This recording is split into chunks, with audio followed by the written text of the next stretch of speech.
Hello friends, welcome to my channel Aarambh classes. आज के इस वीडियो में हम लोग बीपीएससी टीआरई के लिए क्लास 6 to 8, 9, 10th और 11, 12th के लिए जियोग्राफी के क्वेश्चंस को आपके साथ सॉल्व करेंगे। इस बुक में एनसीईआरटी के क्लास 6 से लेके 12 तक सभी चैप्टर्स के एमसीक्यूज दिए हुए हैं।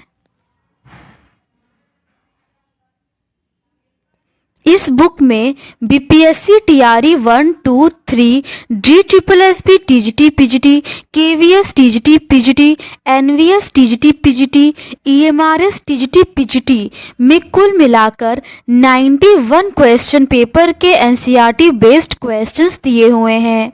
तो बिना देर किए चलिए आज का ये वीडियो शुरू करते हैं।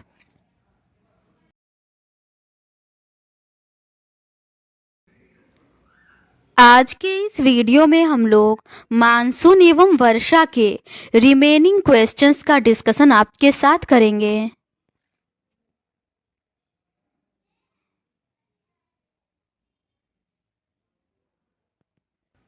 इसके ऊपर के क्वेश्चंस का डिस्कशन हम लोगों ने इस सीरीज के प्रीवियस पार्ट में कर लिया है। आज हम लोग उसके आगे के क्वेश्चंस का डिस्कशन आपके साथ करेंगे। क्वेश्चन नंबर 37 है, मानसून पूर्व की वर्षा को निम्नलिखित राज्यों में से आम बौछार के रूप में किसमें जाना जाता है? इसका सही आंसर है ऑप्शन बी, केरल में। मानसून पूर्व की वर्षा को केरल राज्य में आम बौछार के रूप में जाना जाता है।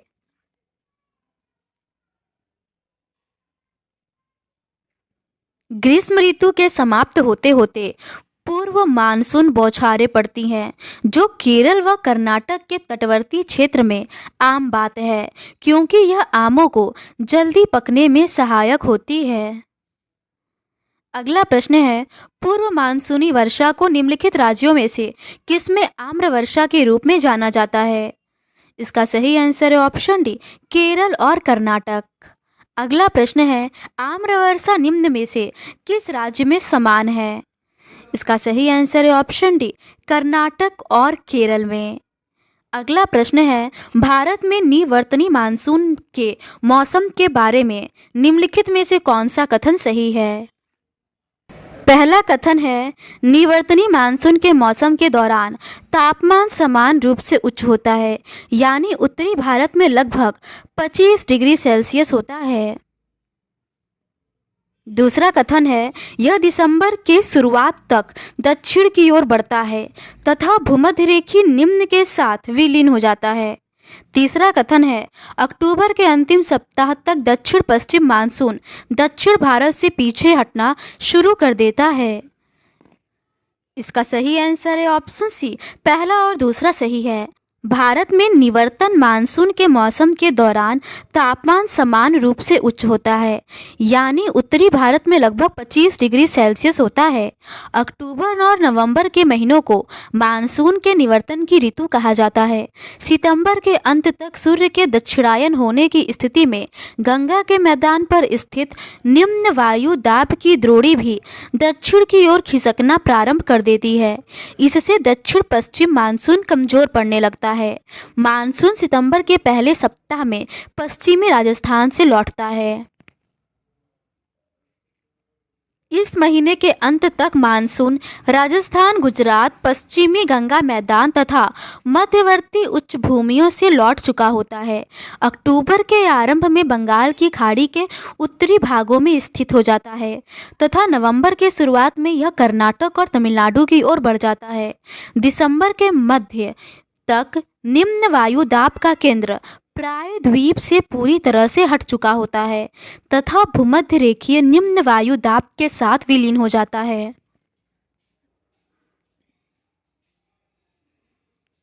अगला प्रश्न है, पीछे हटते दक्षिण पश्चिम मानसून के मौसम को स्पष्ट आसमान और बढ़ते तापमान से चिन्हित किया जाता है और उच्च तापमान की स्थिति के कारण तापमान में वृद्धि होती है और आर्द्रता के कारण मौसम दमनकारी हो जाता है। इस स्थिति को आमतौर पर किस नाम से जाना जाता है? इसका सही आंसर है ऑप्शन बी, अक्टूबर की गर्मी। पीछे हटते दक्षिण पश्चिम मानसून के मौसम को स्पष्ट आसमान और बढ़ते तापमान से चिन्हित किया जाता है और उच्च तापमान की स्थिति के कारण तापमान में वृद्धि होती है और आर्द्रता के कारण मौसम दमनकारी हो जाता है। इस स्थिति को आमतौर पर अक्टूबर की गर्मी के नाम से जाना जाता है। मानसून के निवर्तन की ऋतु में आकाश स्वच्छ हो जाता है और तापमान बढ़ने लगता है। जमीन में अभी भी नमी होती है। उच्च तापमान और आर्द्रता की दशाओं से मौसम कष्टकारी हो जाता है। आमतौर पर इसे कार्तिक मास की उष्मा कहा जाता है। अक्टूबर माह के उत्तरार्ध में तापमान तेजी से गिरने लगता है। अगला प्रश्न है, दक्षिण पश्चिम मानसून के दौरान कुछ दिनों तक बारिश होने के बाद यदि एक या अधिक हफ्तों तक वर्षा नहीं होती तो इस घटना को किस नाम से जाना जाता है? इसका सही आंसर है ऑप्शन डी, मानसून में रुकावट। दक्षिण पश्चिम मानसून के दौरान कुछ दिनों तक बारिश होने के बाद यदि एक या अधिक हफ्तों तक वर्षा नहीं होती तो इस घटना को मानसून में रुकावट अथवा मानसून में विच्छेदन कहते हैं। ये विच्छेद विभिन्न कारणों से होता है जो निम्नलिखित है। उत्तर भारत के विशाल मैदान में मानसून का विच्छेद उष्णकटिबंधीय चक्रवातों की संख्या कम हो जाने से और अंतर उष्णकटिबंधीय अभिसरण क्षेत्र की स्थिति में बदलाव आने से होता है। पश्चिमी तट पर मानसून विच्छेदन तब होता है जब आर्द्र पवनें तट के समानांतर बहने लगें।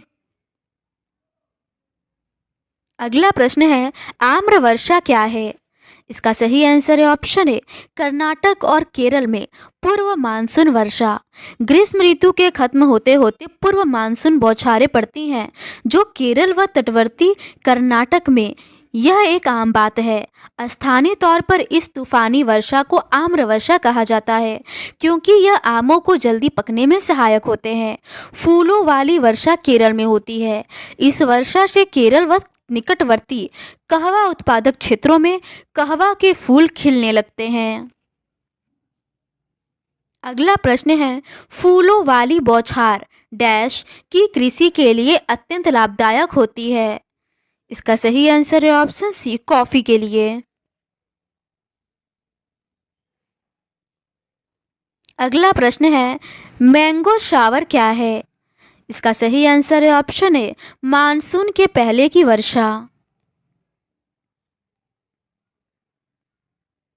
अगला प्रश्न है, भारत में उत्तर पूर्व मानसून में डैश शामिल होता है। पहला है गर्म मौसम, दूसरा है बारिश का मौसम। इसका सही आंसर है ऑप्शन डी, केवल एक, गर्म मौसम। उत्तर पूर्व मानसून को भारत में मानसून का निवर्तन एवं लौटता हुआ मानसून की संज्ञा दी जाती है। भारत में उत्तर पूर्वी मानसून की सक्रियता सामान्यतः अक्टूबर से दिसंबर तक होती है। इसमें हवाएं शुष्क एवं वर्षा नगण्य होने के कारण यह गर्म मौसमी दशाएं विकसित करता है। उत्तर पूर्वी मानसून की शुष्क हवाएं बंगाल की खाड़ी से आर्द्रता ग्रहण कर तमिलनाडु के तट पर वर्षा करती हैं। भारत में बारिश का मौसम दक्षिण पश्चिम मानसून के आने से शुरू होता है, न कि उत्तर पूर्वी मानसून से। अगला प्रश्न है, भारत में मानसून की वापसी किस महीने में शुरू होती है? इसका सही आंसर है ऑप्शन बी, सितंबर में। भारत में मानसून की वापसी सितंबर महीने से शुरू होती है। सितंबर के अंत में सूर्य के दक्षिणायन होने की स्थिति में गंगा के मैदान पर स्थित निम्न वायु दाब की द्रोणी दक्षिण की ओर खिसकना आरंभ कर देती है। इससे दक्षिणी पश्चिम मानसून कमजोर पड़ने लगता है। मानसून सितंबर के पहले सप्ताह में पश्चिमी राजस्थान से लौटता है। इस महीने के अंत तक मानसून राजस्थान, गुजरात, पश्चिमी गंगा मैदान तथा मध्यवर्ती उच्च भूमियों से लौट चुकी होती है। अक्टूबर के प्रारंभ में बंगाल की खाड़ी के उत्तरी भागों में स्थित हो जाती है तथा नवंबर के शुरू में यह कर्नाटक और तमिलनाडु की ओर बढ़ जाता है। दिसंबर के मध्य तक निम्न वायु दाब का केंद्र प्राय द्वीप से पूरी तरह से हट चुका होता है। अगला प्रश्न है, दिसंबर से फरवरी के महीनों के दौरान अवसाद के परिणाम स्वरूप कम वर्षा होती है। यह किस में सहायता करती है? इसका सही आंसर है ऑप्शन ए, रबी फसल की खेती। दिसंबर से फरवरी के दौरान अवसाद के परिणाम स्वरूप कम वर्षा होती है। यह रबी की फसल की खेती में सहायता करती है। उत्तर पश्चिमी भारत में भूमध्य सागर से आने वाले कुछ क्षीण शीतोष्णकटिबंधीय चक्रवात पंजाब, हरियाणा, दिल्ली तथा पश्चिमी उत्तर प्रदेश में कुछ वर्षा करते हैं। कम मात्रा में होते हुए भी यह शीतकालीन वर्षा भारत में रबी की फसल के लिए उपयोगी होती है। अगला प्रश्न है, भारत के उत्तर पश्चिम प्रदेश में शीतकालीन वर्षा मुख्यतः इस कारण होती है। इसका सही आंसर है ऑप्शन ए, पश्चिमी विक्षोभ। भारत के उत्तर पश्चिम प्रदेश में शीतकालीन वर्षा मुख्यतः पश्चिमी विक्षोभ के कारण होती है। शीत ऋतु में उत्तरी मैदानों में पश्चिमी एवं उत्तर पश्चिम से चक्रवाती विक्षोभ का अंतर्वाह विशेष लक्षण है। यह कम दाब वाली प्रणाली भूमध्य सागर एवं पश्चिमी एशिया के ऊपर उत्पन्न होता है तथा पश्चिमी पवनों के साथ भारत में प्रवेश करती है। इसके कारण शीतकाल में मैदानों में वर्षा होती है। लघु हिमालय में वर्षा हिमपात के रूप में होती है। अगला प्रश्न है, निम्नलिखित में से कौन सा विकल्प भारत में ठंडे मौसम की विशेषता दर्शाता है? इसका सही आंसर है ऑप्शन सी, गर्म दिन और ठंडी रातें। भारत में गर्म दिन और ठंडी रातें ठंडे मौसम की विशेषता को दर्शाता है। उत्तरी भारत में शीत ऋतु नवंबर के मध्य से आरंभ होती है और मार्च में समाप्त हो जाती है। इस समय उत्तरी भारत के अधिकांश भागों में औसत दैनिक तापमान 21 डिग्री सेल्सियस से कम रहता है। रात्रि का तापमान काफ़ी कम हो जाता है, जो पंजाब और राजस्थान में हिमांक से भी नीचे चला जाता है। अगला प्रश्न है, शीतकाल में भारत के उत्तर पश्चिमी भाग में वर्षा होने का प्रमुख कारण? इसका सही आंसर है ऑप्शन सी, पश्चिमी विक्षोभ है। शीतकाल में भारत के उत्तर पश्चिमी भाग में वर्षा होने का प्रमुख कारण पश्चिमी विक्षोभ है। सर्दियों में भारत का मौसम सुहावना होता है, फिर भी कभी कभार हल्के चक्रवाती अवदाबों से बाधित होता रहता है। पश्चिमी विक्षोभ कहे जाने वाले ये चक्रवात पूर्वी भूमध्य सागर पर उत्पन्न होते हैं और पूर्व की ओर चलते हुए पश्चिमी एशिया, ईरान, अफगानिस्तान तथा पाकिस्तान को पार करके भारत के उत्तर पश्चिमी भागों में पहुंचते हैं। मार्ग में उत्तर में कैस्पियन सागर तथा दक्षिण में ईरान की खाड़ी से गुजरते समय इन चक्रवातों की आर्द्रता में संवर्धन हो जाता है। पश्चिमी विक्षोभ से भारत के पंजाब, हरियाणा, दिल्ली और पश्चिमी उत्तर प्रदेश में शीतकाल के दौरान वर्षा होती है। शीतकाल में वर्षा, जिसे स्थानीय तौर पर महावट कहा जाता है, की कुल मात्रा कम होती है। अगला प्रश्न है, भारत का कौन सा हिस्सा पश्चिमी चक्रवात संबंधित गड़बड़ी से प्रभावित है? इसका सही आंसर है ऑप्शन सी, उत्तर और उत्तर पश्चिमी भाग। भारत का उत्तर और उत्तर पश्चिमी भाग पश्चिमी चक्रवात से प्रभावित होता है, जो शीतकाल में वर्षा का कारण बनता है। मैदानी क्षेत्रों में यह वर्षा रबी की फसलों के लिए अति महत्वपूर्ण होती है। इन चक्रवातों को पश्चिमी विक्षोभ भी कहा जाता है। अगला प्रश्न है, भारत के उत्तर पश्चिमी हिस्से में सर्दियों के दौरान निम्नलिखित में से किस कारण वर्षा होती है? इसका सही आंसर है ऑप्शन है, पश्चिमी चक्रवात। भारत के उत्तर पश्चिमी हिस्से में सर्दियों के दौरान वर्षा पश्चिमी चक्रवात के कारण होती है। उत्तर पश्चिमी भारत में भूमध्य सागर से पश्चिमी जेट प्रवाह द्वारा आने वाले कुछ क्षीण शीतोष्णकटिबंधीय चक्रवात पंजाब, हरियाणा, दिल्ली, पश्चिमी उत्तर प्रदेश तथा उत्तरी भारत के मैदानों में कुछ वर्षा करते हैं, जो रबी की फसल के लिए अधिक उपयोगी होती है। अगला प्रश्न है, निम्नलिखित में से भारत के किस राज्य में सर्दियों के दौरान भूमध्य सागरीय विक्षोभ से वर्षा होती है? इसका सही आंसर है ऑप्शन डी, पंजाब में। अगला प्रश्न है, भारतीय उपमहाद्वीप में दक्षिण पश्चिम मानसून कैसा होता है? इसका सही आंसर है ऑप्शन बी, दो धाराएं। भारतीय उपमहाद्वीप में दक्षिण पश्चिम मानसून दो धाराओं जैसा होता है। मई के महीने में उत्तर पश्चिम मैदानों में तापमान के तेजी से बढ़ने के कारण निम्न वायु दाब की दशाएं और अधिक गहराने लगती हैं। जून के आरंभ में ये दशाएं इतनी शक्तिशाली हो जाती हैं कि ये हिंद महासागर से आने वाली दक्षिणी गोलार्ध की व्यापारिक पवनों को आकर्षित कर लेती हैं। ये दक्षिणी पूर्वी व्यापारिक पवनें भूमध्य रेखा को पार करके बंगाल की खाड़ी और अरब सागर में प्रवेश कर जाती है, जहां ये भारत के ऊपर विद्यमान परिसंचरण में मिल जाती हैं। भूमध्य रेखीय गर्म समुद्री धाराओं के ऊपर से गुजरने के कारण ये पवनें अपने साथ पर्याप्त मात्रा में आर्द्रता लाती हैं। भूमध्य रेखा को पार करके इनकी दिशा दक्षिणी पश्चिमी हो जाती है। इस कारण इन्हें दक्षिण पश्चिमी मानसून कहते हैं। भारत के भूखंड पर मानसून दो शाखाओं में पहुंचती है, अरब सागर की शाखा और बंगाल की खाड़ी की शाखा। अगला प्रश्न है, नीचे दिए गए अभिकथन और कारण को पढ़िए। अभिकथन है, भारतीय मानसून एल नीनो और दक्षिणी दोलन से प्रभावित होता है। कारण है, पेरू के तट पर सामान्यतः जल की सतह ठंडी होती है, किंतु एल नीनो इसे गर्म कर देती है। गर्म जल के कारण उस क्षेत्र में अनेक बादल निर्मित होने लगते हैं, जिसके कारण एल नीनो वर्षा के दौरान पेरू के रेगिस्तान में भारी वर्षा होती है। सही विकल्प को चुनें। इसका सही आंसर है ऑप्शन बी, ए और आर दोनों सत्य है और आर ए की सही व्याख्या नहीं है। भारतीय मानसून एल नीनो और दक्षिणी दोलन से प्रभावित होता है। दक्षिणी महासागर के ऊपर दाब की अवस्थाओं में परिवर्तन भी मानसून को प्रभावित करता है।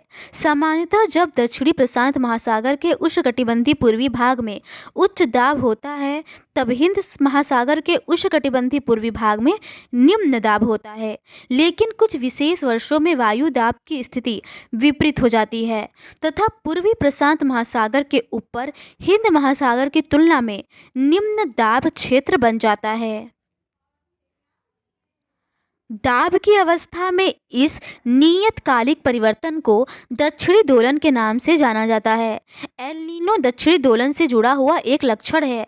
यह एक गर्म समुद्री जलधारा है जो पेरू की ठंडी धारा के स्थान पर प्रत्येक 2 या 5 वर्ष के अंतराल में पेरू से होकर बहती है। पेरू के तट पर सामान्यतः जल की सतह ठंडी होती है, किंतु एल नीनो इसे गर्म कर देती है।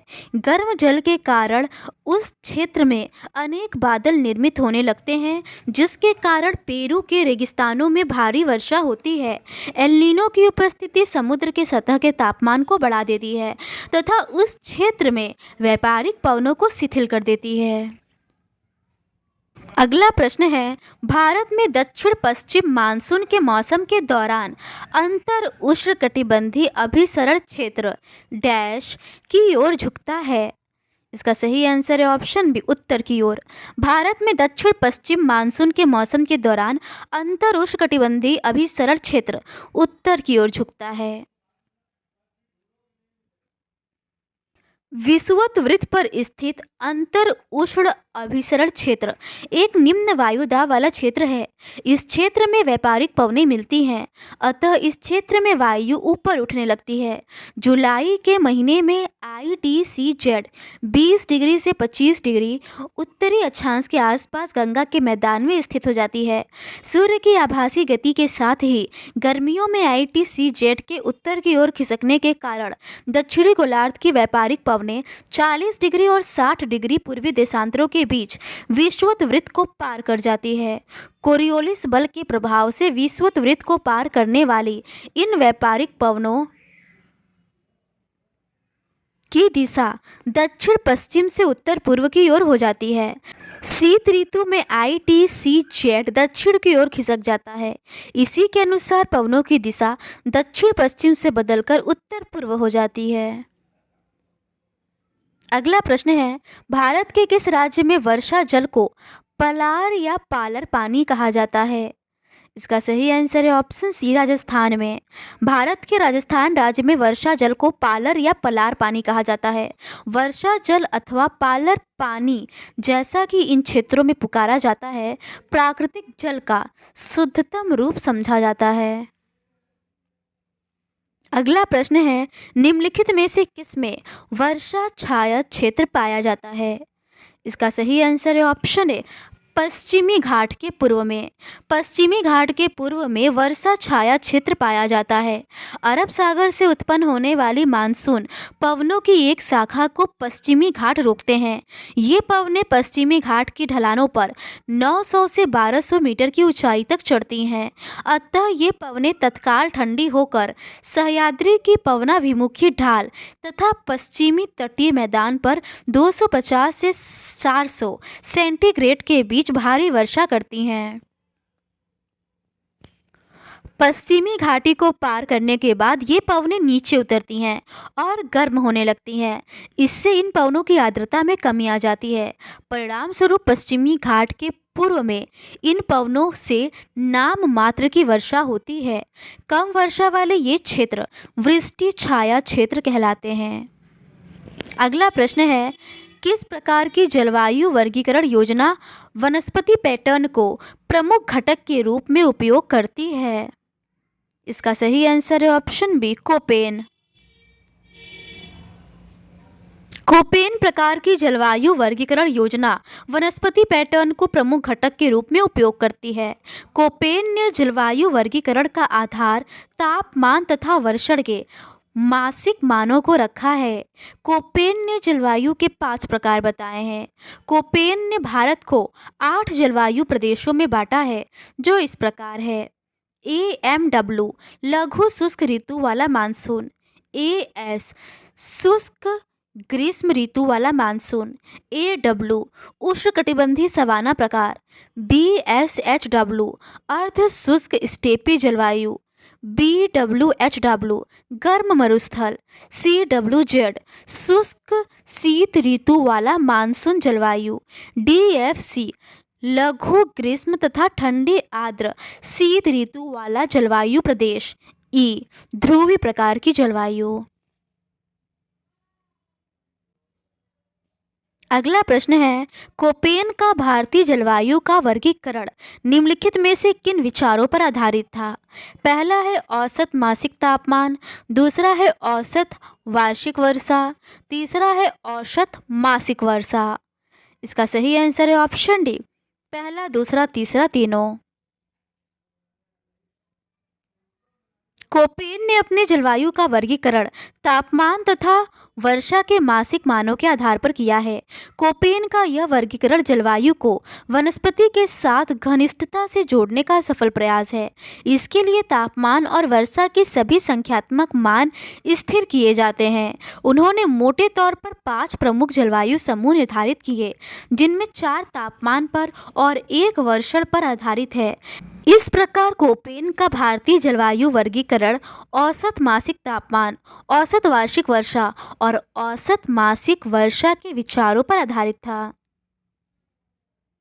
अगला प्रश्न है, ट्रीवार्था के जलवायु वर्गीकरण के अनुसार पश्चिमी राजस्थान और कच्छ के हिस्से को जलवायु के किस रूप में चिन्हित किया जाता है? इसका सही आंसर है ऑप्शन सी, BWH टाइप। ट्रीवार्था के जलवायु वर्गीकरण के अनुसार पश्चिमी राजस्थान और कच्छ के हिस्से को BWH जलवायु के रूप में चिन्हित किया गया है। ट्रीवार्था ने कोपेन के वर्गीकरण में संशोधन कर जलवायु की जेनेटिक विशेषताओं को अधिक महत्व दिया। उनकी योजना के अनुसार भारत को 4 प्रमुख जलवायु प्रदेशों और 7 जलवायु प्रकारों में बांटा जा सकता है। पहला है उष्णकटिबंधीय वर्षाती जलवायु, दूसरा है उष्णकटिबंधीय जलवायु, तीसरा है उष्णकटिबंधीय स्टेपी तुल्य जलवायु, चौथा है उपोष्णकटिबंधीय स्टेपी तुल्य जलवायु, पांचवा है उष्णकटिबंधीय मरुस्थलीय जलवायु, छठवां है आर्द्र उपोष्ण जलवायु और सातवां है पर्वतीय जलवायु।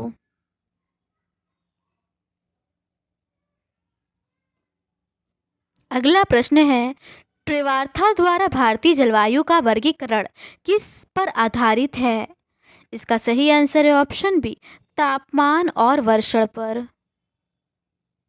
अगला प्रश्न है, भारत के वर्षा ऋतु में बंगाल की खाड़ी की धारा किस क्षेत्र में सबसे अधिक वर्षा लाती है? इसका सही आंसर है ऑप्शन बी, मासिन राम। भारत के वर्षा ऋतु में बंगाल की खाड़ी की धारा मासिन राम क्षेत्र में सबसे अधिक वर्षा लाती है। बंगाल की खाड़ी की मानसून पवनों की शाखा म्यांमार के तट तथा दक्षिण पूर्वी बांग्लादेश के एक छोटे से भाग से टकराती है,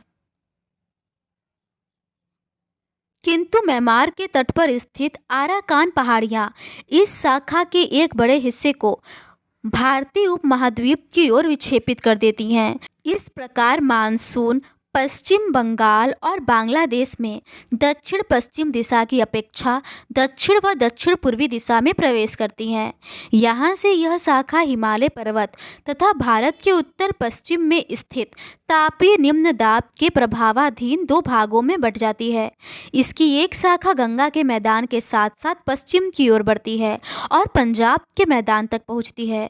दूसरी शाखा उत्तर व उत्तर पूर्व में ब्रह्मपुत्र घाटी में बढ़ती है। इसकी एक उपशाखा मेघालय में स्थित गारो, खासी और जयंतिया की पहाड़ियों से टकराती है। खासी पहाड़ियों के शिखर पर स्थित मासिन राम विश्व की सर्वाधिक औसत वार्षिक वर्षा प्राप्त करता है। अगला प्रश्न है, सेकंड क्या दर्शाता है? इसका सही आंसर है ऑप्शन बी, 20 सेंटीमीटर से भी कम वर्षा होती है। दिए गए मानचित्र में 2 में 20 सेंटीमीटर से भी कम वर्षा वाले क्षेत्रों को दर्शाया गया है। यह क्षेत्र राजस्थान, उत्तरी पश्चिमी गुजरात व लद्दाख का है। दिए गए मानचित्र 1 में पश्चिमी तट, पश्चिमी घाट, उत्तर पूर्व के उप हिमालयी क्षेत्रों तथा मेघालय की पहाड़ियों पर 200 सेंटीमीटर से भी अधिक वर्षा होती है। भारत में औसत वार्षिक वर्षा लगभग 125 सेंटीमीटर होता है, लेकिन इसमें क्षेत्रीय भिन्नताएं पाई जाती हैं। दूसरा क्षेत्र ये है और पहला क्षेत्र ये है।